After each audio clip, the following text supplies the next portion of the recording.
Hello, this is Sheila Bender. Today I am talking with Tony Brenna, retired, I think, we'll find out later, journalist, whose stories have appeared in London's Daily Telegraph, Sunday Telegraph, on BBC Radio, in World's Press News, the New York Herald Tribune, and editor and publisher magazine.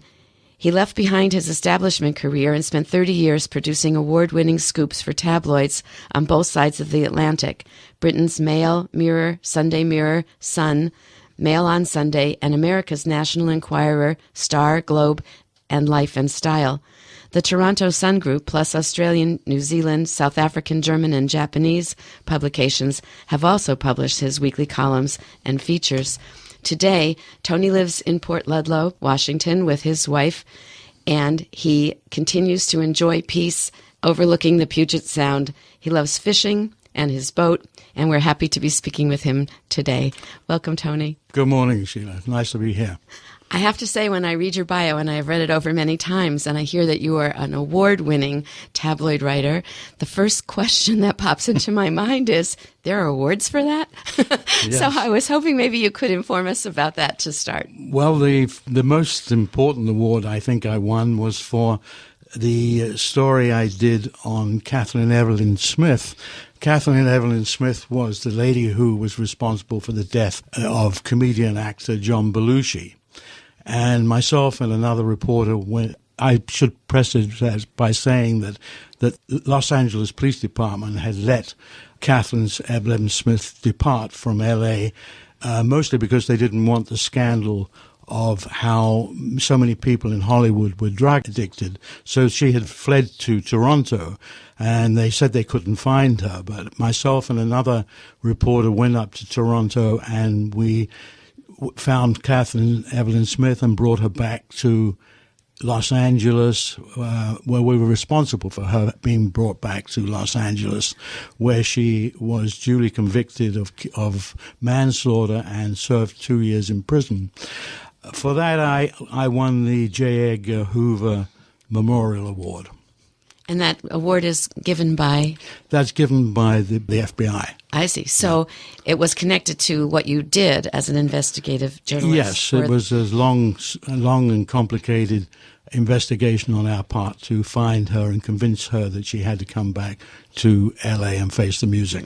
How long did that take? We were working on it for about 2 or 3 weeks, solidly. And where did the story appear when you wrote it? The story appeared in the Enquirer, but it was picked up nationally by the New York Times, Los Angeles Times, and many other newspapers. So that happens. You can write for a tabloid and be picked up by a major newspaper. Yes. And then I've won several other awards from the Hollywood Motion Picture Society as well. Can you tell us about one of those? Various stories I did. The tabloid field, I mean, everybody denigrates the tabloid field and thinks that it's so bad. But in point of fact, the tabloid field has a very vital role to play in American journalism. There's good and there's bad. The good is that the stories that you would never see or hear about people who deserve to be exposed. I mean, most people have many false idols in terms of Hollywood. They should know the truth about what goes on in Hollywood. They should know about the people that they worship, warts and all, what the background to them is, where they've come from, what they're doing with their lives, whether it's good, bad, or indifferent. It's not just the publicity and the promotional material which the studios push out all the time. So I think the tabloids have a role to play. Of course, there's a lot of stuff in the tabloids which is not exactly true. And that's what I was going to ask you, Tony. How do we separate the truth, and why aren't the major publications picking up the stories you're talking about as being important? Well, for example, let's say the major publications didn't pick up the story of how John Edwards was running for the vice presidency of USA, and he had a mistress and a child by that mistress, and had put out the official line that the child belonged to one of his employees, and his wife at the time was dying of cancer, and all of this was being hidden. Now, it took us on the Enquirer 6 months of denials and investigative work to find out that Edwards was lying and to print the truth of that story. That story was one of the better stories in the Inquirer, as was, say, the expose of Rush Limbaugh, who had been sort of pushing his particular political line constantly and with great vehemence every day. But we exposed the fact that Limbaugh was on the air most of the time, stoned and a drug addict. This was something that was not unknown about Limbaugh. So these were useful tabloid stories. Now, some of the stories are very, very, as a grain of truth to them, and the material is pushed to the limit for sensationalism and readership appeal. At the time I worked for the Inquirer back in the 70s, the paper was a lot different to what it is now. We did a lot of stories on animal cruelty. For example, I went to the Philippines and was responsible for closing down dog markets there where dogs were being badly treated. That story was picked up globally and went into all the British papers. But these were good stories. I mean, there was a lot of very good stuff. There's a lot of stuff that's very questionable, too. I do agree. How would we know, as the reader of the Inquirer, what's questionable? I don't think you are really capable, and the readers are capable of discerning what's true and what's not, what isn't true. So how do they get away with But that would also be true, I might add, Sheila, of a lot of the material that goes out on, say, Entertainment Tonight. A lot of the media has followed the tabloids and has become tabloid itself, mostly because people in this country and in the English-speaking world are absolutely addicted to celebrity news and, if you want to call it so, trivia. Why do we use the word tabloid? A tabloid comes from the format of the actual paper. In the early days of American journalism, I think it was probably the Hearst organization, William Randolph Hearst, who really pushed the tabloid industry. The paper was smaller format than the broadsheet papers and was easy and convenient to carry with big headlines and short stories. So that is typical of tabloid journalism. There's not much of it left anymore. I mean, daily tabloids, there's not many of them left, maybe in Philadelphia and New York, but most of them have disappeared, as have many newspapers. Right. So the big question I have, in addition to the awards you can win writing for the tabloids, and thank you, I understand that now, why did you make the jump from more traditional journalism? I had worked for British newspapers on Fleet Street, which are much more sensationalistic than American newspapers. But then I became a foreign correspondent for the London Daily Telegraph, which is somewhat similar to the New York Times. And I was a correspondent at the United Nations for 6 years, working also, too, for the BBC, doing weekly and daily reports for the BBC. I became somewhat disenchanted with the political and the diplomatic scene. It seemed to me that they never really did anything until the last village had been napalmed and everybody was dead, and then they might reluctantly pass a resolution. But I became very cynical about what the world of politics, the world of diplomacy really could offer in serious emergencies. And then I was sent to Uganda, and I nearly got killed in Uganda. It's something I write about. There's a whole chapter in my book about my experiences in Uganda. And I came back from Uganda to listen to the same sort of mealy-mouthed nonsense at the UN and decided that I was fed up with it. And at the same time, I was been offered 3 times the salary to go and work for the National Enquirer. And also, too, was given the job of roving editor, which not only was I being paid 3 times the salary, but I had carte blanche to go anywhere in the U.S. I wanted to without getting permission from the office.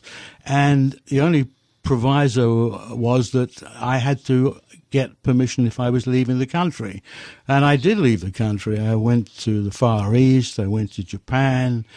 I went all over Europe, having a fine time writing very many stories. At that time, I did a lot of medical writing too. One of the things the Inquirer in the old days, not so much now, was famous for was its unusually good medical coverage. It had the cooperation of a lot of prestigious medical organizations, and every bit of copy was vetted by them before it was published.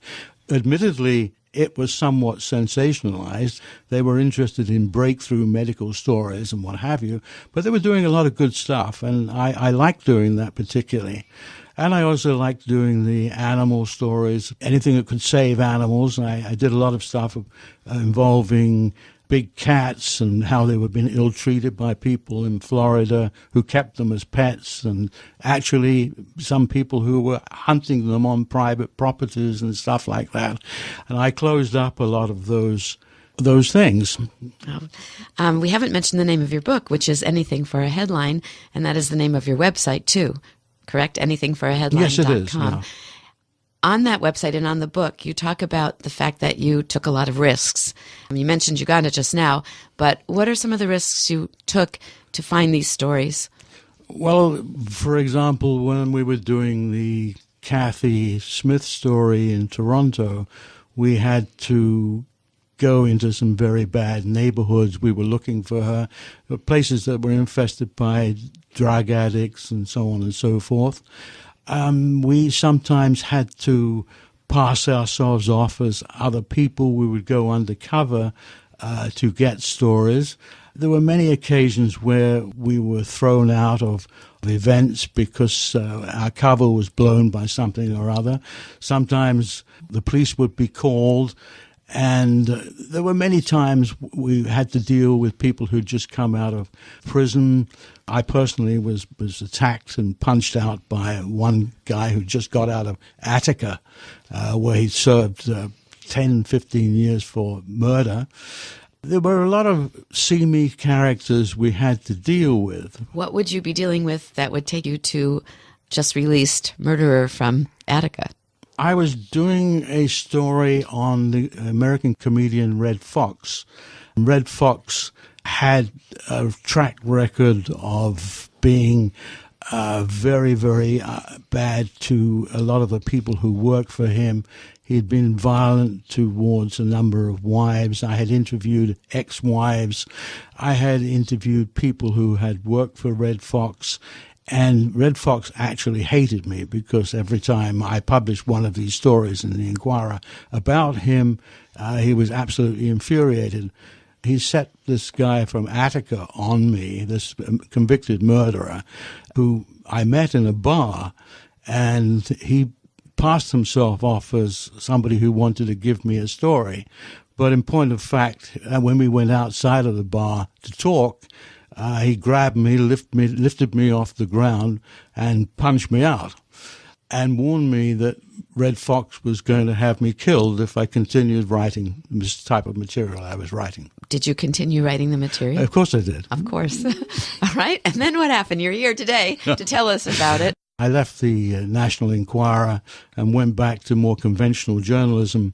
I became the West Coast correspondent for the London Daily Mail. The London Daily Mail is a 3 million circulation daily paper in Britain. And I was responsible for everything from the Mexican border all the way up to Canada. So not only was I doing Los Angeles show business stories, but I was doing drive-by shootings in L.A. I was up in Stockton, where a guy had murdered a lot of children on a playground with an automatic weapon. I had to interview the parents of the children who'd been killed, which was absolutely heartbreaking. I did everything. I mean, from the launching of new planes, and finally I was sent up to Seattle to do a story on why Boeing jets were having problems that caused them to crash in Britain.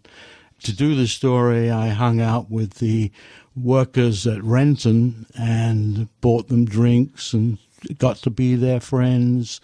And they told me about machinists falling asleep at their machines, about trouble with the wiring skeins in the planes. And I published a story, page 1 in the London Daily Mail.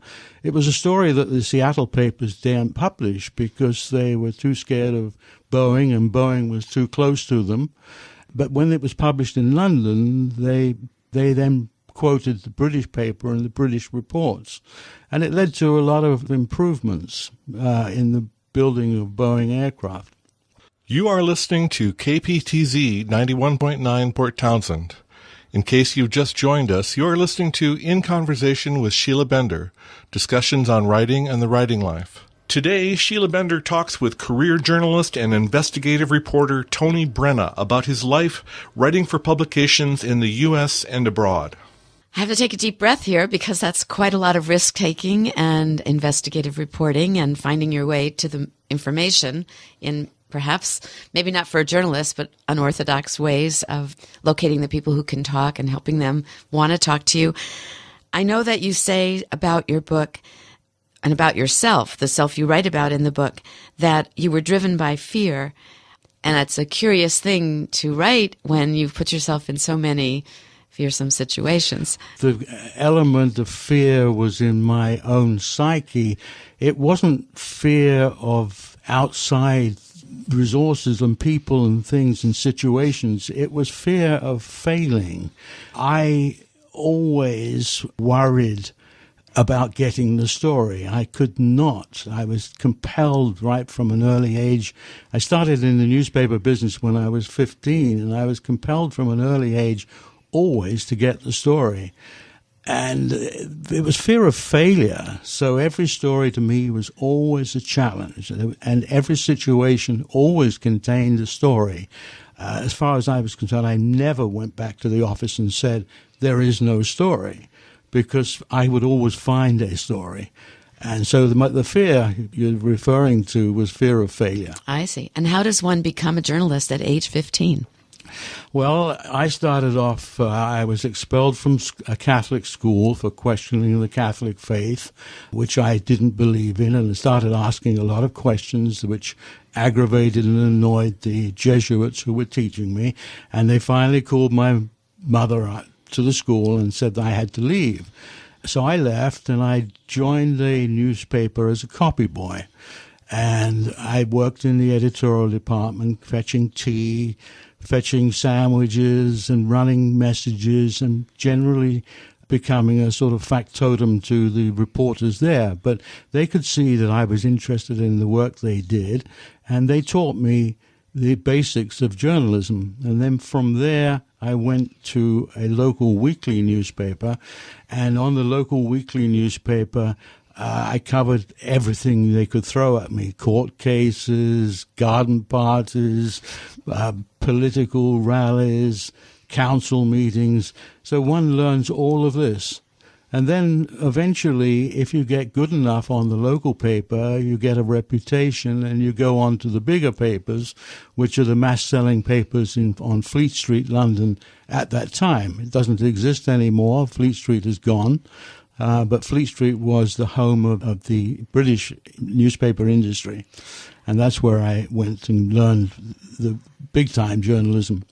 Is that possibility available today, do you think, or have things really changed? I feel very sorry for the young people coming up in the business today, mostly because there are not the outlets. I mean, they're not the printed outlets. The printed word is dying as far as newspapers are concerned, which makes sense too. I mean, why would you want to cut down a whole forest to print one edition of the New York Times, and then you have to use enough gasoline to fill 20 swimming pools to deliver it, when it can all be done electronically? There are new opportunities in the digital world. I personally don't think they're as rewarding as the print world, the erstwhile print world, but there are new opportunities. I think that the sort of career I had, I mean, I also worked in New York on the Editor and Publisher magazine, which was the trade journal of the American press. So it was ironic that I had written about newspaper ethics and what was proper in style and writing, and then I went over to the tabloid field. It was ironic I did that, but I've never regretted it because I had a heck of a lot of fun, and I had a lot of travel, a lot of experience, and by then I had decided, like a lot of other people in this country, that money was what mattered. And I was also making 4 and 5 times as much money as I would have made if I'd have stayed in conventional journalism. But it sounds like you felt your stories for the Inquirer were of service, because the investigative work that you did to do the stories for the Inquirer sounds to me weren't just for money, that you connected with stories that you felt needed to be told. I had pretty much carte blanche on the Inquirer to write what appealed to me. So I did do a lot of stories on animals, particularly animals that were being ill-treated and improving their lot. That was one of the things. There was many things on the Inquirer where I was allowed to indulge some form of idealism as well. Yes, it wasn't just for money. So, it was also a huge audience. You might not want to answer this question, but did you ever write the other kind of story for the Inquirer, which was just manufactured or totally exaggerated story? Not really, no, I didn't. I wrote some very tough stories for the Inquirer about marriages breaking up. I became very, very friendly with Peter Lawford, who was one of the Rat Pack. In fact, I was best man at his last wedding. And he became a great friend of mine, but also didn't stop me writing stories about his drunkenness, his use of drugs, and what have you. And how did he feel about that? He was pretty annoyed about it, but on the other hand, I was also paying him for his cooperation. Oh, I see. As many other people who paid for cooperation. It was checkbook journalism.